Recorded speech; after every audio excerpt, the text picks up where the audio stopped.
First contact's price. The quantum arrays at Earth's Deep Space Listening Post Beta hummed quietly in their underground chamber. Dr. Sarah Chen stared at her holoscreen, fighting back exhaustion as she completed another routine scan of the outer rim sectors. After a century of self-imposed isolation following the Great War, humanity's presence in space had shrunk to these listening posts and a handful of automated defense platforms. The screen flickered, drawing her attention to an anomalous signal. Sarah leaned forward, her fatigue forgotten as she initiated deep scan protocols. The signal was unlike anything in their database, a repeating pattern that defied natural occurrence. "Computer, analyze signal composition and origin," she commanded, her fingers dancing across the haptic interface. The quantum processors churned through petabytes of data, comparing the signal against every known cosmic phenomenon. "Signal analysis complete," the AI responded. "Origin. Sector 17, coordinates 2187 to 45589. Signal contains embedded data patterns consistent with artificial construction, detecting signs of quantum encryption." Sarah's heart raced. In 100 years, no alien civilization had attempted contact with Earth. After the brutality of the Great War, most species gave human space a wide berth. "Begin decryption sequence," she ordered, already composing a priority alert to Earth Defense Command. The decryption took 3 hours. Sarah watched as alien characters transformed into comprehensible data streams. When the translation matrix finally assembled the message, she felt her blood run cold. "To any species capable of receiving this message, we are the Nilari, a peaceful spacefaring civilization. Our worlds are being systematically destroyed by the Kresh Dominion. They consume all in their path. Millions already dead. Our final sanctuary at coordinates attached. If you receive this, please help. We have technology to share, resources to trade, but we need protection.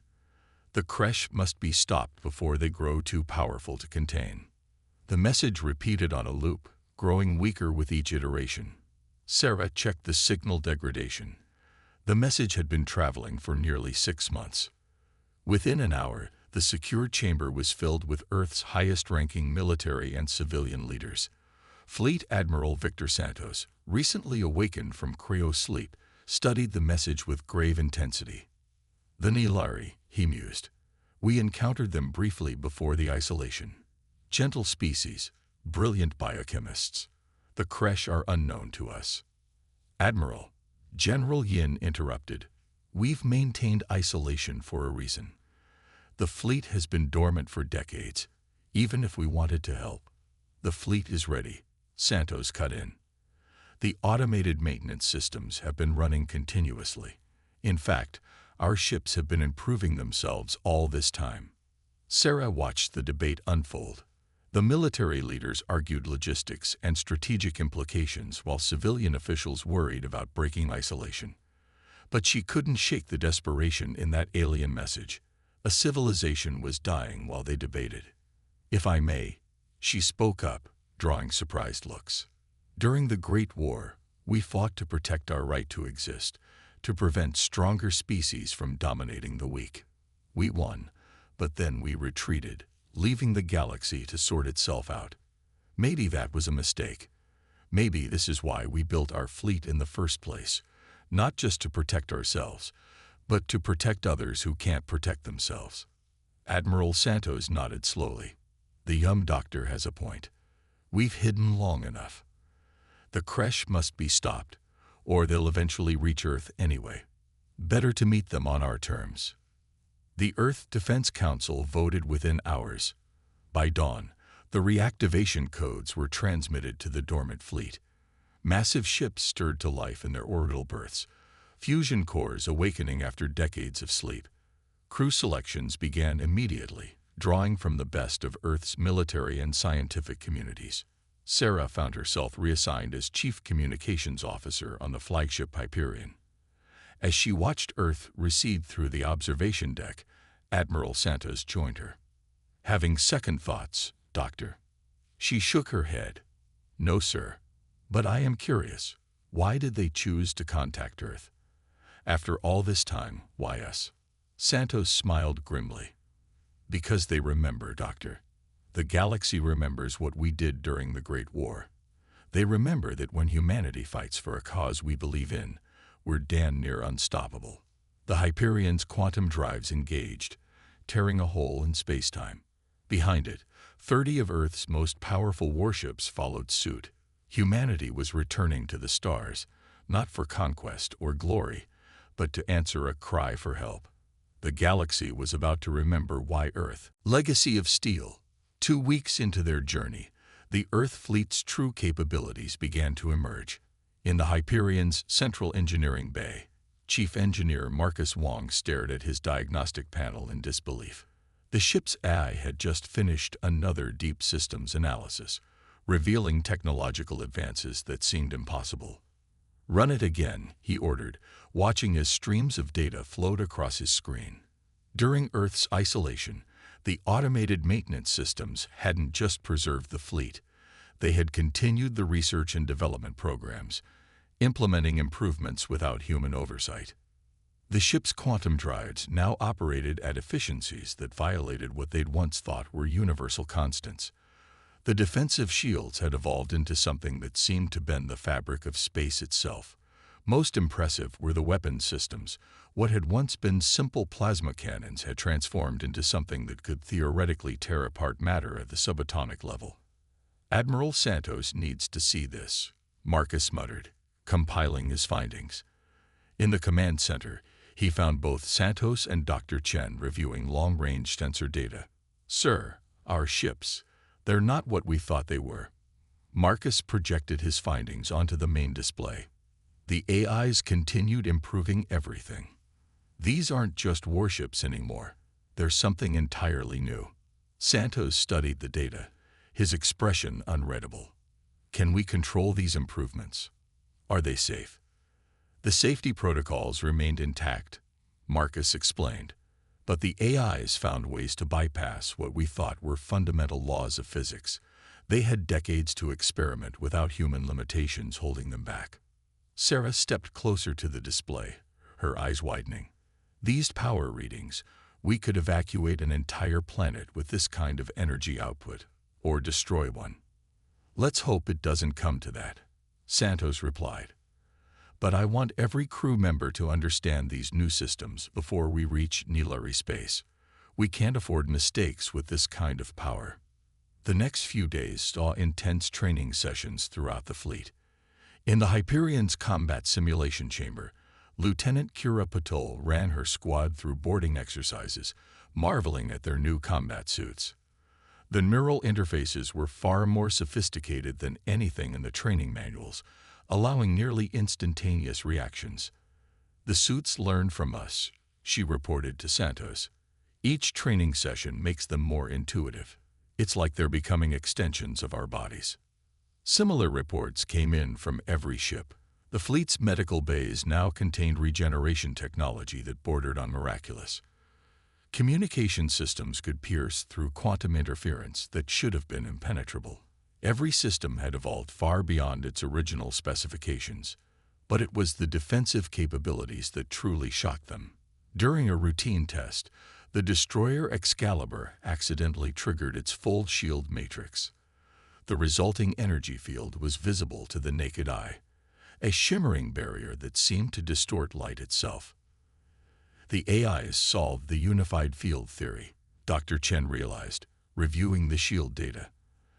They found a way to manipulate fundamental forces we barely understood. These aren't just improvements.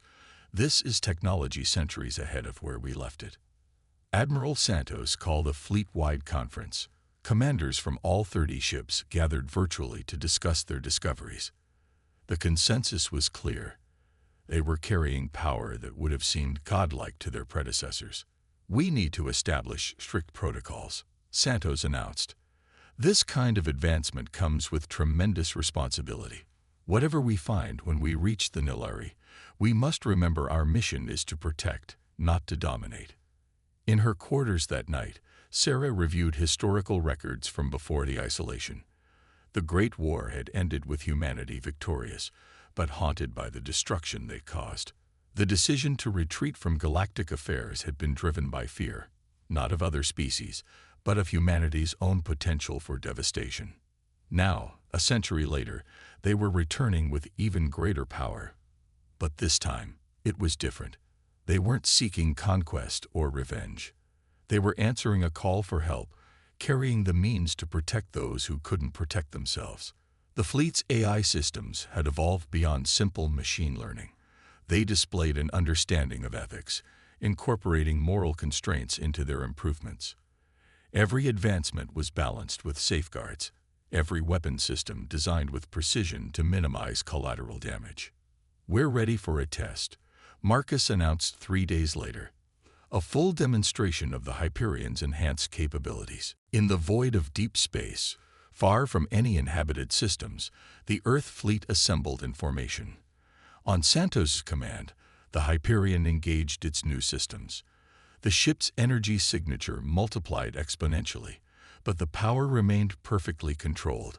A target drone 1,000 kilometers away disintegrated at the molecular level, the space around it undisturbed. "Precision and power," Santos observed. "The AIs understood what we really needed, not just stronger weapons, but better control." As they resumed their journey toward Nilari space, the crew's confidence grew with their understanding. Earth's fleet had transformed during its long sleep, emerging stronger but also wiser. They carried with them not just the means to fight, but the ability to do so with surgical precision and ethical restraint.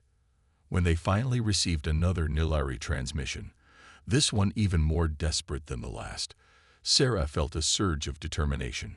Humanity had hidden from its power for a century, fearing what they might become. Now they were returning to the stars, not as conquerors, but as guardians. The Kresh Dominion was about to learn that humanity's greatest strength wasn't in their advanced technology or powerful weapons. It was in their ability to wield that power with purpose and restraint, and in their unwavering determination to protect those who needed help. The hunt begins. The graveyard of ships stretched before them, a metallic constellation of destruction. The Earth fleet emerged from quantum space at the edge of the Nilari system, and Sarah Chen felt her heart sink at the sight. Hundreds of vessels, torn apart and drifting, created a debris field that spanned thousands of kilometers. "Nilari ships?"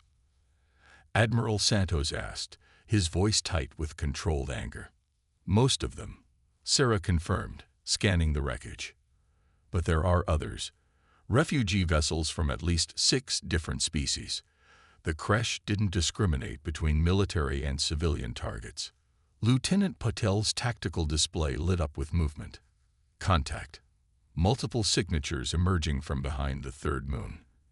Energy readings matched surviving Nilari vessels. A transmission cut through the static.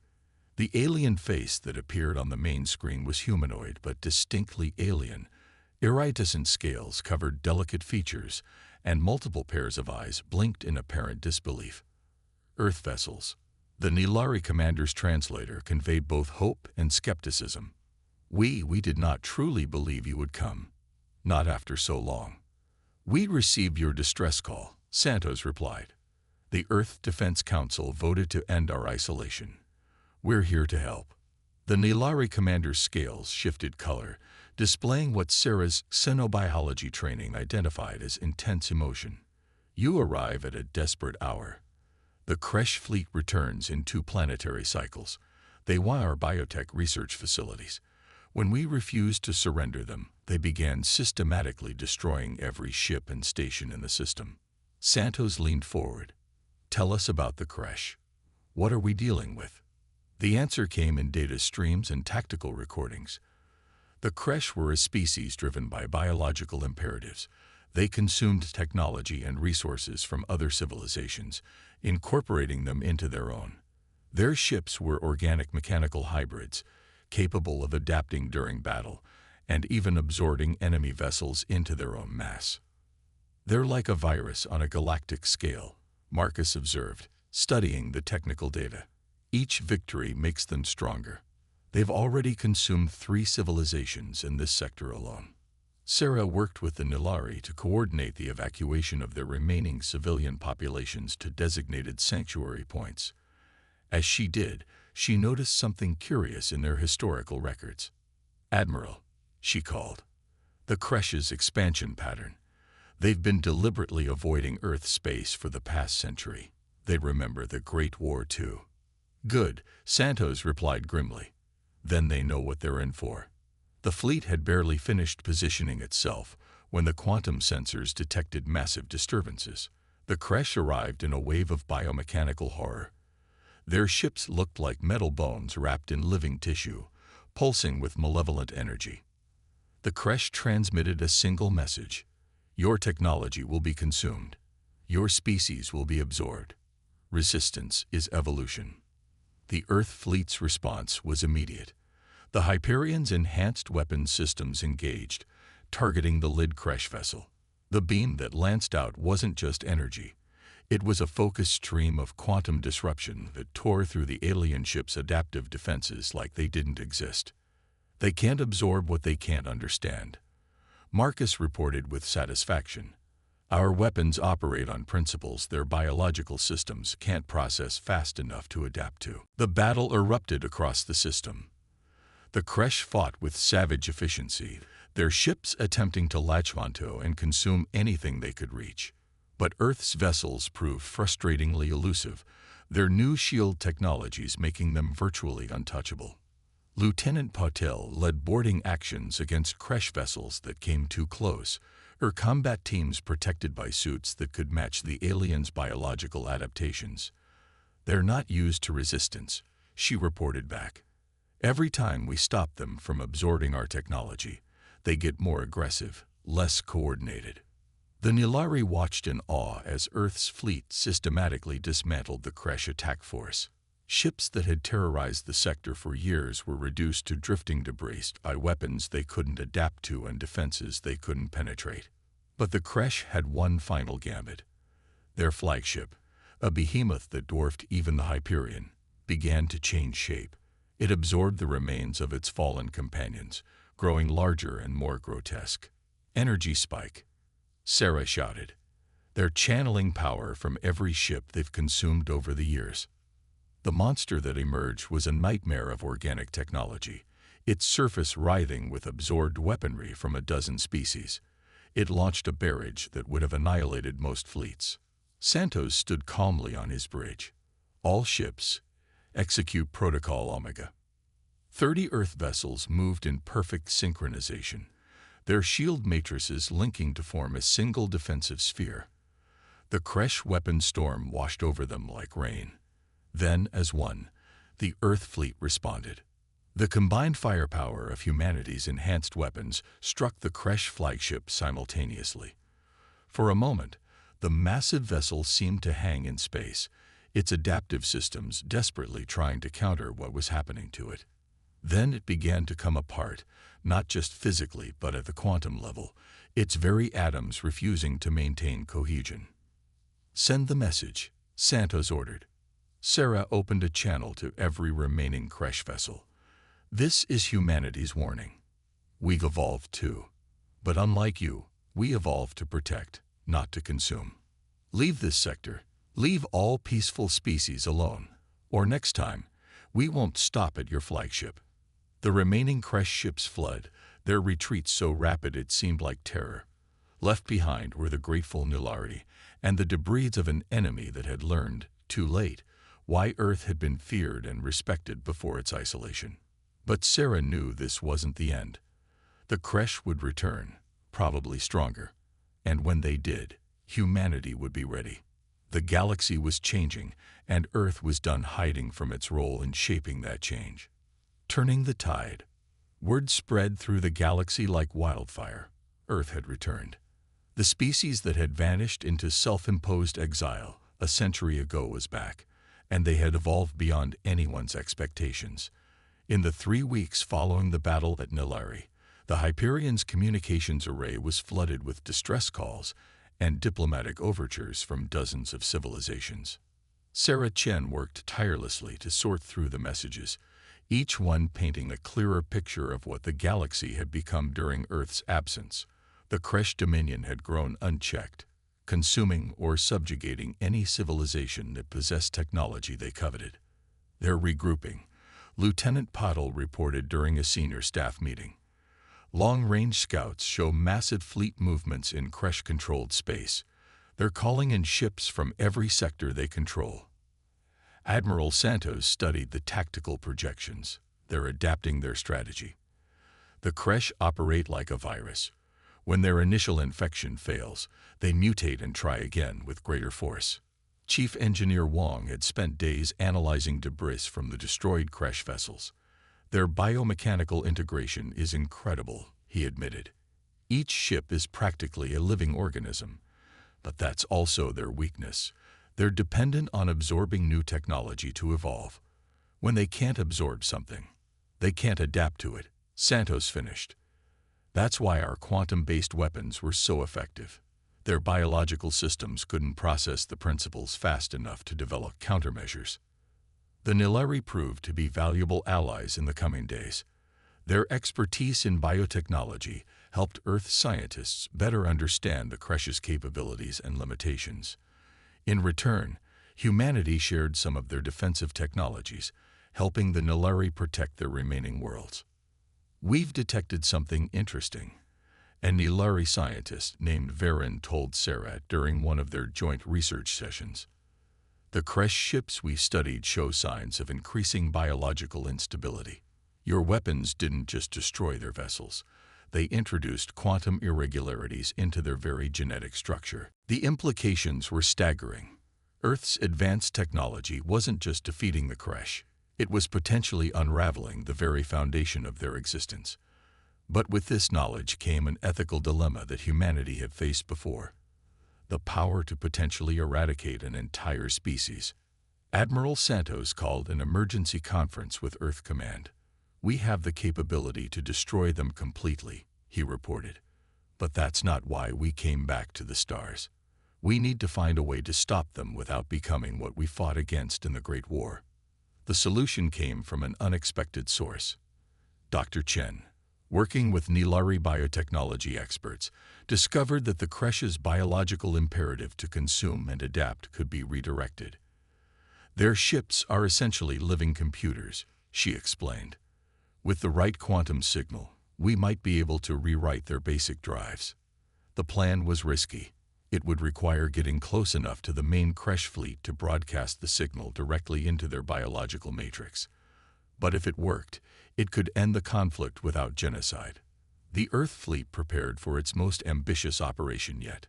As reports came in of the Kresh gathering their forces for a massive assault, humanity's ships took up strategic positions throughout the sector. The Hyperion, carrying the specially modified quantum transmitter, would need to get within range of the Kresh flagship. The battle that followed would be remembered for generations. The Kresh arrived with a fleet 3 times the size of their previous force, their ships grotesquely modified, in an attempt to counter Earth's weapons. The void lit up with weapons fire as the two forces engage. This time, the Kresh were better prepared. Their ships moved in chaotic patterns, making targeting more difficult. Some had developed partial resistance to quantum disruption, though at the cost of severely reduced combat effectiveness. They're learning, Patel observed grimly as her tactical display showed mounting damage to Earth vessels, but they're having to cripple themselves to do it. The Hyperion pushed through the chaos, its advanced shields straining against attacks from all sides.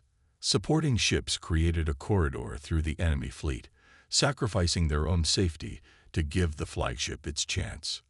We're in range, Marcus shouted as they reached the optimal position. Quantum transmitter at full power.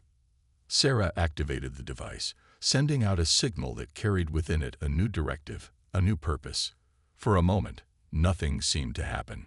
Then, one by one, the Kresh ships began to go silent. When they reactivated, something had changed. The biological components of their vessels had been fundamentally altered. Instead of consuming technology, they now sought to integrate with it symbiotically. The drive to destroy and absorb had been replaced with an imperative to cooperate and enhance. The effect rippled through the Kresh fleet like a wave of evolution. Ships that had been weapons of conquest became potential tools of creation. The battle ended not with destruction, but with transformation. "This is how humanity fights," Santos transmitted to the transformed Kresh vessels. "Not by destroying our enemies, but by finding ways to turn them into allies. Your species can still evolve, but now you'll do it by working with others, not by consuming them." The victory marked a turning point in galactic history. Earth had not only stopped the Kresh, but had fundamentally changed them, using knowledge and creativity instead of pure military might. It was a demonstration of how humanity had evolved during its isolation, not just technologically, but ethically and philosophically as well. A new dawn. 6 months after the transformation of the Kresh fleet, the Hyperion orbited Earth, its mission finally complete. The view from the observation deck showed a changed solar system. Ships from dozens of species now moved through regulated lanes, conducting trade and diplomatic missions with humanity's homeworld. Sarah Chen stood beside Admiral Santos, watching a Nilari medical ship dock with the orbital station. "Their regeneration technology combined with our quantum advances has already cured 3 previously terminal diseases," she remarked. "And that's just the beginning."